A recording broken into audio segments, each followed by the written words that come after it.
Knicks Nation. Today is Friday. It is the first day of March 2024. Happy Friday. I hope on this Friday you and your family are safe and healthy, that the needs of you and your family in terms of food, shelter, clothing, as well as health are being met today. Blessings upon those that work in the healthcare field, who work with first responders, who every day are out here risking their lives to save lives.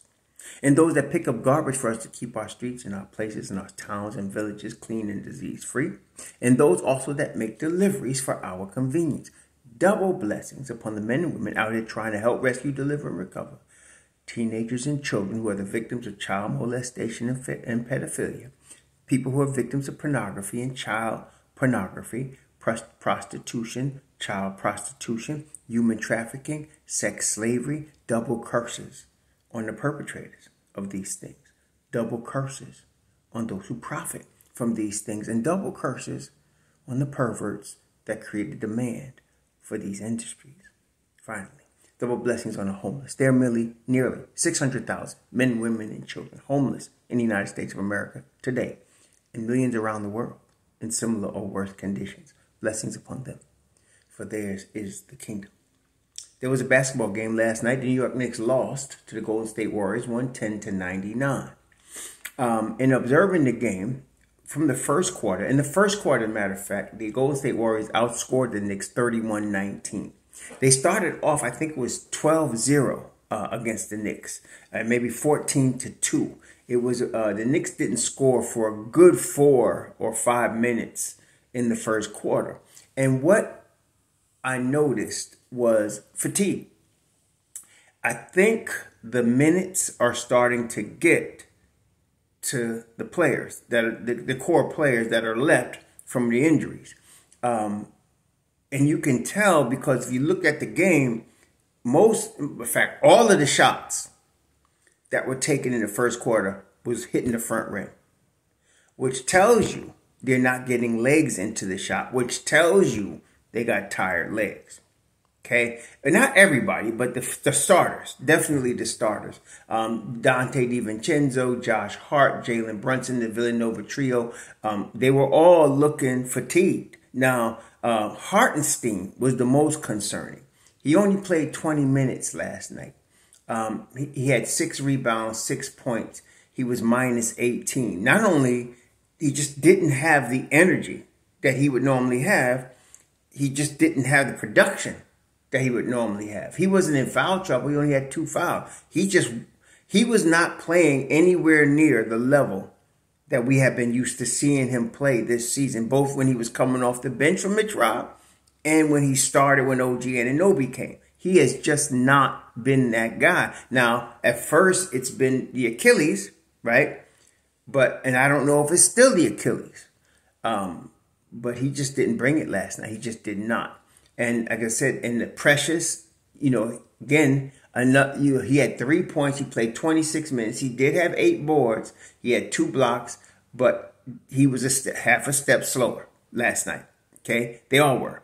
The bench had energy, and Thibodeau obviously noticed that because I used Deuce as the bellwether, Deuce and Jericho, because Deuce generally, like I say, he gets minutes whenever Brunson doesn't get minutes. So you add up their 2 minutes, it usually adds up to 48. But if you add up Brunson and Deuce's minutes for last night, it ends up being 59 because it's the 48 plus another 11. He had Deuce on the floor with Brunson. And in fact, that's when they cut the lead to single digits, when they had those 2 guys out there. But then he played Burks and Bogdanovich. Now, Tom made it a point in the post-game press conference to note that Burks, when the reporter asked him about Burks, we'll talk about that in a second, that Burks was +6. I don't know how that happened because him and Bogdanovich played. I haven't seen defense this bad on the floor since Kemba and Frenchie were starting in the backcourt. These guys are terrible defenders, just really bad. Okay, and because of that, when you have one guy that's a weak link on defense, it could collapse the whole defense. But when you have 2 guys that are weak links on defense, your defense is done. Okay, your defense is done. And so a reporter asked him Tom about Burks because it was obvious he wasn't doing nothing last night. Matter of fact, it's been obvious he's not been doing nothing since he came to New York. Nothing. So, and then Bogdanovich, 0 for 7 from the field, 0 for 4 from 3, 4 points. And I'm glad Tibbs played Burks a total of 11 minutes. He played Bogdanovich 18 minutes, which was probably 7 minutes too much. But he had to because he needs some size out there. Okay? He needs some size out there. And Bogdanovich is all of 6'7", 230. So he had him out there. But I'll be glad when our guys get back because this, that's why they're losing ball games. Okay? McBride, of course, now Tom has, and as I mentioned this multiple times, Tom has now discovered that McBride and Brunson can play together. Okay. And again, I'm thinking of the lineup when you get McBride with Brunson and you put an OG, a Mitch Robb, and a Precious on the floor together, or even a Jew on the floor together. You're going to have something. Or even Hart, on the floor with them. You're going to have something right there. But right now, we got to survive. That's what we're trying to do. We're trying to tread water till our guys get back. And that's what we've been trying to do. And so people are already jumping off ships. The Knicks going to drop to the play-in tournament, blah, blah, blah, blah, blah. Again, I want to stress those are losers that we don't need in Knicks Nation. So please go root for whoever the winner is that you want to root for. The Knicks going to be all right. It's going to be tough. It's not going to be easy. This is the league. But they could do it. Now, what Tibbs did last night to alleviate this problem was play deuce more minutes again with Brunson. And that did help a lot. I don't know how he's going to get around Bogdanovich and Burks until, OG gets back. Now, speaking of OG, we did hear from Tom yesterday. He's been fully cleared to shoot, run, pass on the floor. He's just not been cleared for contact yet. I'm going to be honest. I don't think that's going to take too long. I've been aiming for March 8th for his return. I'm still looking for March 8th. I'm thinking like March 8th, maybe the 10th. But we'll get OG back. I'm thinking March 8th. I've been saying that against Orlando. I'm still also claiming Jew for March 8th against Orlando. Now, I'm expecting Mitch Robb back by the 14th. They have a game on the 14th. I think that's a road trip. It's a 3-game road trip. I'm expecting Mitchell Robinson back for that 3-game road trip. This is going to be important. So now, coming up, until then, we got Cleveland on Sunday. We got at Cleveland. Then we're back at home the 5th against Atlanta. Then comes the March 8th game against Orlando. So the Knicks have got to find a way to try to get a win between Cleveland and Atlanta. Not going to be easy for a couple of reasons. Cleveland is Cleveland. They've been balling, right? And then Atlanta, since the Leprechaun thing broke his hand, and since the Leprechaun been out and they've been giving DeJounte Murray the basketball, they've been balling. Okay? I was expecting, and I still am, Toronto to make a run at the play-in. But what hinders that at this point is I think Atlanta has won 4 of their last 5 games. And that's, so right now, for example, in the play-in, the Toronto Raptors are 4 games behind Atlanta, and Atlanta has won 6 out of their last 10. Okay, they won 6 out of their last 10. Now now they're 4-6. They went in a little bit of a slump, but they were balling with DeJounte Murray. It's gonna be a battle. It ain't gonna be easy.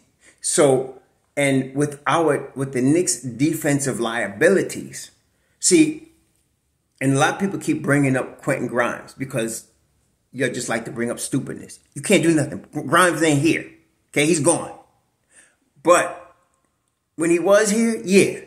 That's what I was trying to tell all the people that kept saying, we got to replace Grimes.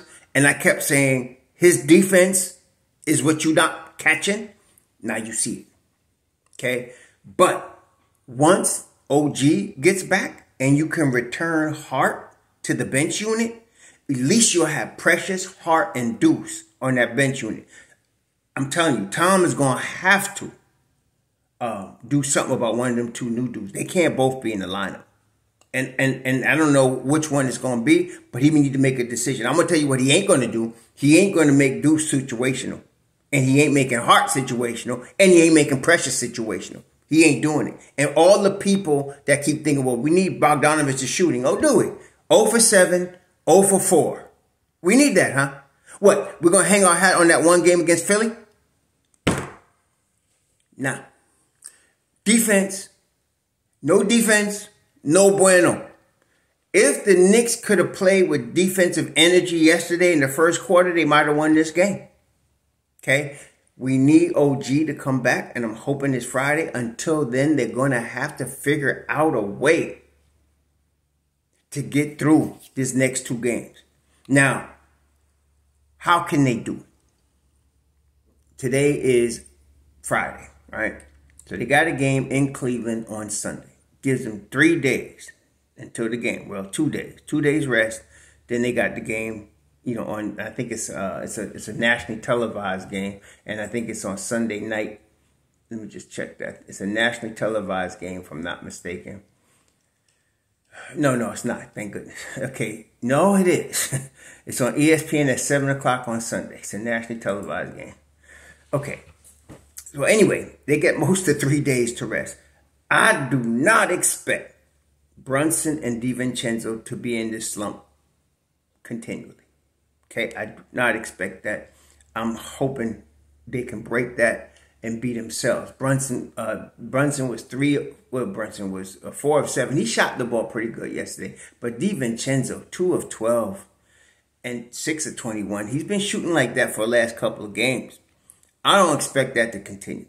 Josh Hart, to me, during this little stretch where we've been without our guys, been one of the MVPs because this dude's a warrior. He played 47 minutes last night, man. Now, and what happened with him is he was tired like the rest of them. But as the game went on, homie started getting stronger. 18 rebounds in the league. See, that's what Hartenstein was giving us just a couple weeks ago, okay? But he ain't been doing it recently. So we need Hart to continue being Hart. We need Jalen and Dante to come back to form. And we need Hartenstein to find himself. I don't know what the heck. I'm telling you, I don't know if it's the Achilles. I don't know what it is. But he has not been himself. He is not hustling the way he usually does. He's not diving for loose balls. He's not. Basically, Hartenstein is a 6'11" or 7-foot version of Hart in the hustle sense. I ain't been seeing it. And so I'm wondering what's going on with him. Is it, like I said, is it the Achilles? Is it worse than we think? We don't know. He played, so it can't be worse, because otherwise they would have sat him. But I don't know. We need those 3 guys to bring it Sunday.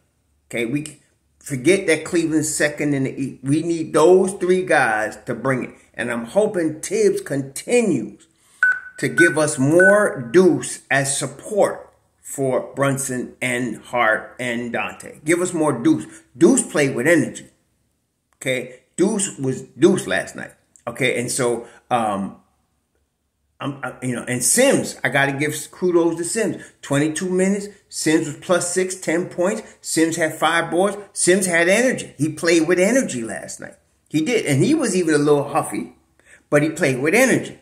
We need to give those 2 guys, especially, more minutes. And we need to give them other 2 guys less minutes, which means we're going to have to play Precious more minutes. We got to continue to play. And Hartenstein's got to be able to give. I was expecting 30 minutes from him last night. I'm really disappointed in our boy. And I'm hoping he's okay. And I'm hoping he come back strong on Sunday at Cleveland. Yeah, really. I'm hoping that, because we got to get this. I want to say to y'all, I hate doing this, but Sunday's a must win. They got to win this game. They got to go into Cleveland and come out with, they got to go into Cleveland and come out with a scout. And I think they all know that. So it's that time. But again, I think Julius is going to, I would be surprised if Julius doesn't play March the 8th against Orlando or the 10th, whichever that next game is. I'll be surprised because he's looking good to me when I see him warming up and working out. I think he's either going to be ready Friday against Orlando or Sunday against Philly. I'm expecting him one of them 2 games. Okay. And that's going to help a lot. You get Jewel and OG back. Now you can put Hart back on the bench. And you can put Precious back on the bench. Yeah, I think we'll be in good shape. They're going to be rusty now. But one thing about OG, and one thing I've been telling you, you could be rusty on the offensive end, for sure. But when you step on the floor, you got to play defense from the opening minute. I'm very confident OG's going to do that. I'm very confident Jew's going to do that. See, with OG, Jew's defense has went up a few notches. So we're going to be really improved when those 2 gentlemen come back to the floor. And I'm expecting them back, like I said, not this weekend, next weekend. I'm hoping we can catch them both. So let's see what happens. But we got to go in here shorthanded. Tom has got to depend more on Sims and Deuce. That's what he did last night. He's got to put more minutes on them. And they're ready for it. And Hartenstein's got to show up. He has not shown up. We gave him pass because of the Achilles. I don't know what happened last night, but homie's got to come to play. Okay? And then we need Jalen to be Jalen, All-NBA, All-Star Jalen. And we need Dante to be one of the best 3-point shooters, the top 3 in the NBA right now. We need him to return to that form. And we need Josh Hart to continue to be Josh Hart. It's going to be this is a tough stretch, but I'm pulling for our guys. That's all I'm saying. I'm pulling for our guys, and I'm still going to stick with the 2 things I've been saying. 50 wins, top 6 in the East. Now it's looking like top 4 in the East. I'm sticking with that. I think we're going to be good to go. Don't worry about what the other teams surging. Good. It's good. Just like earlier this season, teams were winning when the Knicks were struggling because the Knicks had the roughest schedule. The Knicks got a rough patch right now. Teams winning. Don't worry. When we get our fellas back, we good. Y'all enjoy your weekend. Don't let this frustrate you. Keep the faith. So.